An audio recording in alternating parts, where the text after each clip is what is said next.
Ngayon sa pagtatapos ng 2025 season, paring Dax, kanino tayo mamamaalam? Unang-una, syempre si paring Yuki. 4 years of driving for Red Bull. Primarily sa Racing Bulls. Racing yung Bulls Toro pala siya, Rosso. no?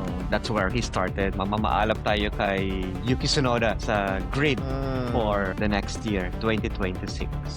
Bye, Yuki. His role is going to be the reserve driver or third driver na both Red Bull Racing tsaka Racing Bulls. Dadasal yan si Yuki. Sana may magkasakit. Sana dagain si Lindblad.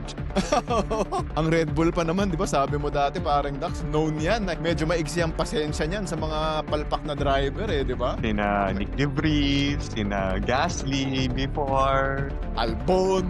Ilang race lang. Si Santi kaagad. Hindi mo lang tinatapos yung season. Known ang Red Bull sa sa igsi ng pasensya nila sa mga drivers.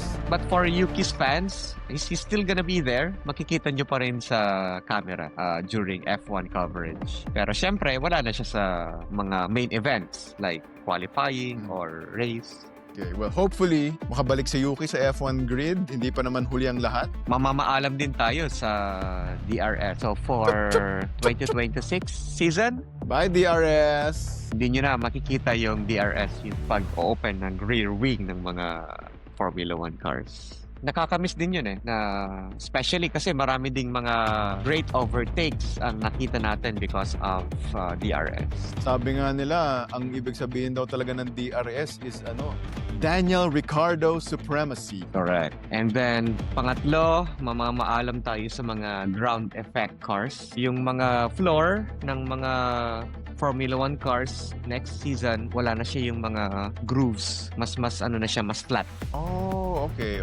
Kasi yung role ng mga grooves na yon is to make the air faster Sa ilalim. sa ilalim na pumunta dun sa rear diffuser para mas dumikit ng gusto yung kotse sa tarmac, sa asphalt. So paano yun? Parang Dax, ibig sabihin yan, may bago silang ilalagay na changes sa pag-design ng kotse for the downforce and the grip to still be high. Yes, correct. May mga bagong mga regulations, mga bagong mga aerodynamic packages yung nasa 2026 season ng mga kotse. Pero, I'm sure yung mga teams dyan, maghahanap ng mga loopholes yan. So, tignan natin. Kasi dito na nagkakatalo yung research and development, yung R&D ng bawat teams. Kung saan sila talaga kukuha ng extra 0.2 seconds, extra 0.3 seconds. Pagalingan ng design ng kotse yan. Yes, pagalingan ng design. Sa tingin ko, mas magpo-focus sila sa front wing ng kotse. Since wala na yung mga grooves dun sa ilalim ng kotse, I think may gagawin sila sa front wing kung saan mas ma-deflect ulit yung hangin pababa ng mas mabilis. Tapos yung side pods, feeling ko may gagawin din sila doon na mga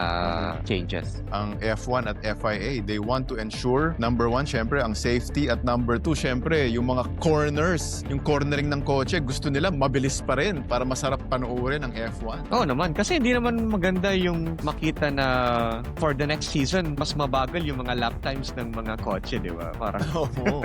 Parang, inabangan namin to, tapos mas mabagal kayo. Ano pa? mamamaalam tayo sa Sauber Formula 1 team. Bye-bye, Kick Sauber. Bye-bye! Nakakalungkot nga makita si Peter Sauber sa grid nung Abu Dhabi. So, he was there. Ito na yung last na race ng Sauber F1 team. Kung gusto nyo malaman yung history ng Sauber F1 team, scroll down lang kayo. Nandun yung lahat kung saan sila nagsimula. Ay oo, gumawa si parang Dax ng team profile. Kick Sauber! Next, mamamaalam tayo. Goodbye, Renault F1 engine. Hindi na Bye-bye. magiging supplier ang Renault ng Formula 1 engine. So for this year, yung gumagamit ng Renault engine is yung Alpine lang.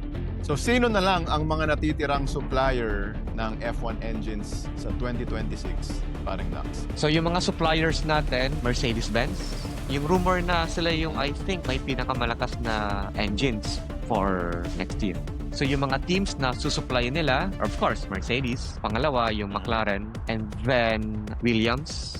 So yung Alpine, magiging Mercedes na. Tapos yung sarili nilang engine, iiwan din nila. For Kick Sauber, na magiging Audi next year, they're gonna switch to Audi mismo. So we will have Audi and then Ford na magsusupply sa Red Bull, both the Red Bull teams. Yun lang, yung Racing Bulls lang tsaka Red Bull ang susuplayan ng Ford. Yes.